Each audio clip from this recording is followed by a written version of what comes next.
RCL 95,7 kami ada bersama Anda. Assalamualaikum warahmatullahi wabarakatuh Sobat RCL dan juga pemirsa kami TV dimanapun Anda berada, seluruh masyarakat wilayah Kabupaten Sukabumi dan sekitarnya, dan juga untuk Anda yang sedang menyaksikan kegiatan ini dan acara ini. Ketemu lagi bersama kami Norin dan kru yang bertugas di RCL Special Podcast bersama para pelaku UMKM Kabupaten Sukabumi. Sobat RCL, seperti kita ketahui bahwa Kabupaten Sukabumi juga memiliki ikonik bahan batik ya, yang biasa digunakan kegiatan-kegiatan para perangkat daerah maupun juga pimpinan daerah yang ada di Kabupaten Sukabumi. Untuk itu, kita sekarang berkunjung ke rumah produksi batik asli Sukabumi, Pondok Batik Sukabumi, yang ada di wilayah Desa Sukasari, Kecamatan Cisaat, Kabupaten Sukabumi. Dan sebelah Narin juga sudah ada si teteh cantik yang energik yang biasanya, pokoknya teteh ini sulit banget ketemunya. Aduh, pokoknya janjiannya tuh kalau bisa mah hamin sebulan gitu ya. Di sela kesibukannya, terima kasih Teh Nur Halimatus Syadiah SE, panggilnya Teh Dia. Assalamualaikum Teteh. Waalaikumsalam. Terima kasih. Kirain kalau owner batik ini pakai atasnya sampai bawah batik, kalau enggak ya? Enggak ya. Kebetulan hari ini nggak berbatik. Nggak berbatik kali ya. Ditodong ini mah ini. Oke, mohon izin atas kelancangan kami kesini berbincang Iya. gitu ya. Sebenarnya udah lama sih kita tuh koordinasi dengan Bapak Kadus Ujang. Makasih ya Pak Ujang atas kesediaannya gitu ya, selalu memberikan referensi ke kami. Dan akhirnya hari ini kita ketemu dengan Teh Dia di sela kesibukannya, meskipun beliau ini curhat sedikit bahwa dia tuh lagi sibuk tadi tuh mau ke pasar belanja, tapi kita hadang dulu lah ya untuk berbincang. Oke, Teh Dia, ini adalah rumah produksi batik ya, batik asli Sukabumi yang identik memang dengan ciri khas Sukabumi sendiri, bahwa di momen-momen tertentu kita menggunakan batik Sukabumi. Teh Dia, sebelum kita ngebahas terkait dengan produksi batik-batik yang sudah yang dihasilkan di rumah batik ini, sebelumnya Teh Dia ini sejak kapan sih memulai usaha batik ini, dan juga kenapa memilih batik sebagai usaha yang dilaksanakan selama ini?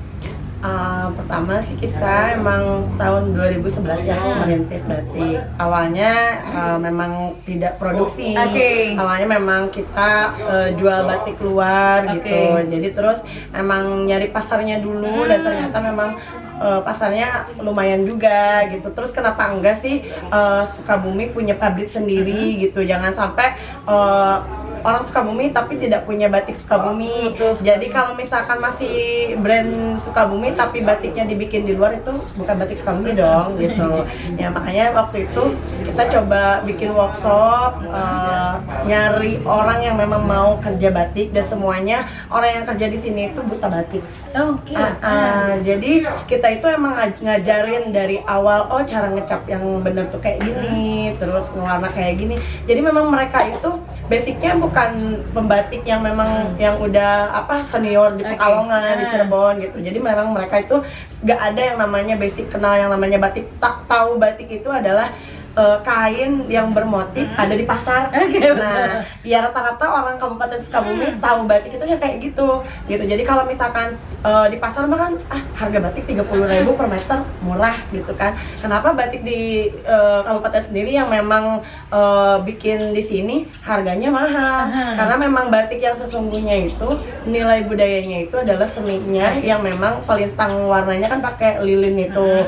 Nah, itu kan prosesnya nggak mudah. Jadi memang ngebatik itu harus sabar. Jadi nilai jual seninya juga emang lumayan tinggi gitu kan. Terus kenapa dulu di 2011 itu kepikiran pengen usaha batik? Karena memang dulu itu saya kerja di DPR RI sama Ingrid Kansil dulu itu. Nah, ibu itu punya rumah pemberdayaan batik dulu tuh. Ya dari situ saya dikenalkan, ini batik tulis, ini batik ini. Waktu itu memang ada pembatik yang terlebih dahulu sebelum saya, memang dibina oleh rumah aspirasinya Ibu Ingrid dulu itu. Nah, kenapa enggak sih gitu ya, si pembatik yang lama udah nggak ada ngebatik di sini gitu, di kabupaten ada kekosongan kan. Ya udah, saya ngobrol sama ibu, saya mau berhenti kerja, Terus waktu itu saya memilih menikah, terus saya bilang saya mau usaha batik, dan alhamdulillah sampai hari ini pun beliau masih support. Sampai sekarang ya, Sampai luar sekarang, biasa, alhamdulillah. luar biasa. Bu Ingrid Kansil itu sampai hari ini pun kalau bapak juga masih ngedoseninnya gitu. Waktu itu tuh tadi ya bapak katanya teh mau sumpah dokter, katanya harus ngebagi batik, souvenirnya gini-gini. Masih pesan ke kita. Terus kalau misalkan ada arisan gengnya itu, geng Sundanya Ibu Ingrid itu pasti pesen batik juga buat souvenirnya. Acaranya sampai hari ini juga kita komunikasi baik. Ketika saya saya berhenti di Ibu tuh 2012 sampai hari ini kita komunikasi baik. Wow, luar biasa ya, keren banget. Berarti ini memanfaatkan kesempatan dan juga memanfaatkan peluang. Ini luar biasa, ini salah satu yang patut kita contoh juga, karena ketika di situ ada peluang dan juga memang ada kesempatan harus dicoba langsung ya. Dan Teh, kan ini tadi berawal dari pertama ngejual batik, lalu juga mendirikan rumah batik. Nah, sebenarnya proses membuat pembatikan sendiri, terutama kan ini batiknya itu batik asli Sukabumi ya. Sebenarnya yang pembuatannya itu seperti apa sih, dan alat apa aja sih yang digunakan? Pertama kita itu kan pasti yang pertama butuh kain ya. Kain yang memang semua bahan baku itu nggak ada di Sukabumi. Semua bahan baku masih keluar, karena memang kan Sukabumi sendiri bukan wilayah batik kan. Kalau pusatnya kayak Pekalongan, Cirebon, terus Tasik, Garut itu kan emang udah wilayah batik di sana. Jadi ada toko-toko untuk beli bahan bakunya sendiri. Kalau kita kan kasih ke sana. Nah, yang pertama kita harus ada kain katun yang memang benar-benar 100% katun. Yang kedua kita harus sediakan canting. Kalau misalkan yang batik tulis, cantingnya canting tulis. Beda-beda ya? Ya, kalau capnya itu kayak gini. Kalau yang capnya ada capnya, berarti ini untuk model-model yang ada di batiknya. Jadi kalau misalkan motifnya penyu gitu kan, berarti capnya juga penyu kayak gitu. Jadi terus udah gitu warna tentunya gitu. Terus kalau yang ngecap berarti harus ada meja capnya, harus ada loyang capnya. Terus ya tentunya juga maksudnya orang-orang yang memang mau sabar membatiknya juga itu yang paling penting, karena kan di wilayah Sukabumi sendiri nyari orang yang mau belajar membatik itu susah. Betul sekali, SDM-nya susah lah di sini teh. Pokoknya mah kenapa keluhan UMKM itu untuk mendirikan usaha itu pasti yang pertama kita nyari orang yang mau kita ajarinnya gitu. Itu tuh susah banget karena memang saingan kita UMKM dengan garmen, perusahaan-perusahaan besar gitu. Belum apa-apa nanyanya gajinya berapa gitu loh. Berarti yang misalnya yang mereka kan punya beberapa pengrajin ya, beberapa pekerja juga. Apakah memang mereka tuh harus memiliki skill yang mumpuni untuk membatik ini apa gimana sih? Kalau skill sih biasanya kita tanyanya kalau misalkan anaknya disuruh bikin batik tulis, pertama skillnya harus bisa ngegambar, sama ya kalau ngegambar ngelukis kayak gitu. Intinya bisa ngegambar dulu, kayak ngelukis itu pasti bisa nyanting. Kalau yang buat yang nyanting, kalau yang cap mah kita nggak mesti punya skill apa-apa, cuma memang orangnya mau sabar nggak. Karena ngecap itu kita harus pakai teknik otak, posisi ini ujung ke ujung. Kalau orangnya nggak sabar, asal iya benar ya. Gitu. Makanya kenapa dibentuknya sama, karena membutuhkan konsentrasi. Iya, konsentrasi gitu. Udah gitu ya kalau ngewarna itu intinya kalau ngewarna skillnya nggak ada sih, cuma emang intinya harus punya tenaga yang memang kuat, karena ngewarna itu kan berhubungan dengan air. Terus kan kain di airin itu berat, belum lagi dikasih lilin itu lebih berat lagi. Itu sih, jadi kita mah di sini nggak ada mengharuskan orangnya harus gini, orangnya harus gitu, enggak. Asal orangnya beneran mau kerja di sini, mau belajar di sini. Intinya orang yang belajar ngebatik mah harus sabar. Harus sabar aja. Kalau orangnya keselan mah karena kayak mana gitu, beneran gitu. Jadi ada ketekunan, ketetian dan kesabaran. Pelatih juga gitu. Di sini ya. Nah, kalau untuk di Sukabumi sendiri, batik-batik apa saja sih yang sudah dibikin ya oleh rumah batik di sini teh? Kalau motif di sini sih pastinya kan karena kita tinggal di Kabupaten Sukabumi, kita itu punya batik yang best sellernya adalah penyu. Penyu. Ya. Ini ada contohnya juga ya? Iya, tuh penyunya macem-macem ini. Ini penyunya penyu anaknya kayaknya. Tukiknya ini. Tukik. Iya, ini juga tukik. Ini enggak hanya kain batik, ada juga tasnya. Ada tas juga. Ada buket hat gitu. Terus ada udang yang instan.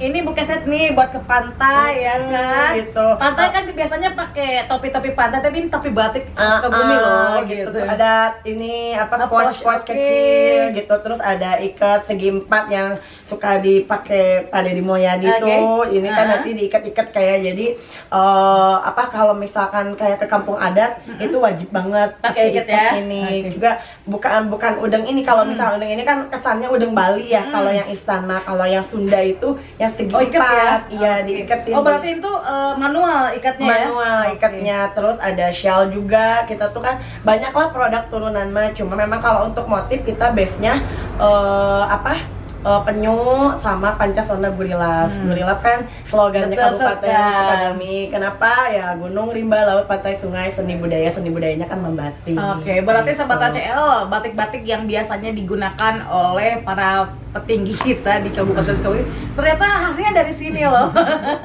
Kita mencari-cari yang membuat di mana, ternyata membuatnya di sini nggak jauh beda dengan rumah saya, Sobat ACL. Aduh, ya Allah, dasarnya memang harus melanglang buana dulu, mencari dulu, akhirnya ternyata sang ikonik batik sendiri itu ada di sini di wilayah Desa Sukasari. Luar biasa sekali dengan hasil batik yang begitu cantik sekali dan menjadi salah satu ikon dari Kabupaten Sukabumi. Apakah ini dari segi pemasarnya membutuhkan waktu juga deh? Apakah memang ini hanya dipergunakan untuk kegiatan-kegiatan pemerintah daerah Sukabumi ataupun juga rumah batik ini sudah memproduksi misalnya untuk kegiatan-kegiatan kampus di luar kabupaten? Alhamdulillah sih kalau untuk di luar kabupaten, karena kan kita Instagram juga aktif ya. Oke, ada Instagramnya ya? Gitu, Instagram, TikTok aktif gitu.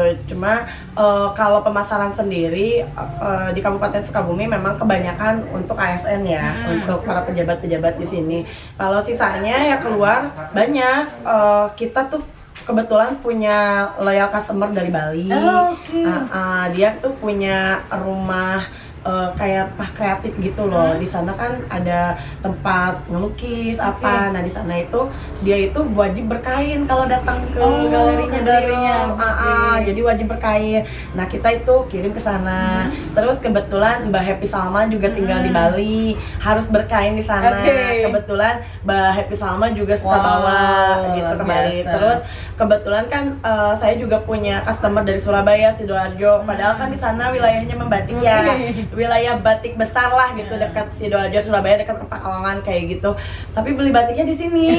Tetap gitu. Karena mungkin dari segi kualitas juga bagus di sini ya. Alhamdulillah mungkin seperti itu. Kebetulan memang beliau juga kalau nggak salah angkatan laut ya. Jadi mungkin memilih motif-motif yang memang hewan penyu, ikan yang gitu. Kebetulan di kami kan banyak ya motif-motif yang gitu. Jadi memang customer luar banyaknya memilih motif ikonik yang penyu-penyu itu. Penyu, ikan gitu ya, ciri khasnya. Gitu ciri khasnya. Jadi memang kita itu kalau misalkan kebetulan ya dari Pemprov juga, kalau di sana kalau misalkan ada acara fashion show nih Dekranasda Jawa Barat gitu. Itu ASN-nya juga per wilayah daerahnya itu harus memakai batik. Misalkan dipilihnya dari misalkan Kominfo, misalkan boleh batiknya dari Pondok Batik gitu. Yang satu lagi misalkan batiknya dari Tasikmalaya atau apa. Itu tuh sering tiap tahun ada. Luar biasa. Gitu. Terus kalau misalkan customer yang dari IG itu nggak hanya di Bandung aja atau di Bali atau di Sidoarjo, dari luar juga pernah dari Singapura gitu.